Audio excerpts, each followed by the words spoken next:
Ana siya, nangutana siya. Ang gingon sa babae, yes, ingon sa preacher, yes, gigugma ka sa Dios. Pero ang buot pasabot atong babae kay gigugma sa Dios, kung unsa iyang ginahimo, malangga gyapon sa Ginoo, bisan dautan. Mao na yung pasabot. Naman dito mga sorry no kung naadire no, pero wala tamo ginakondem. Mga gay, mga tomboy, na dito. Kung siya nga.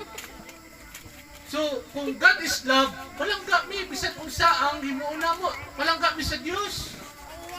Pero dili man na mao ang ginapahimo sa Ginoo sa imo ha.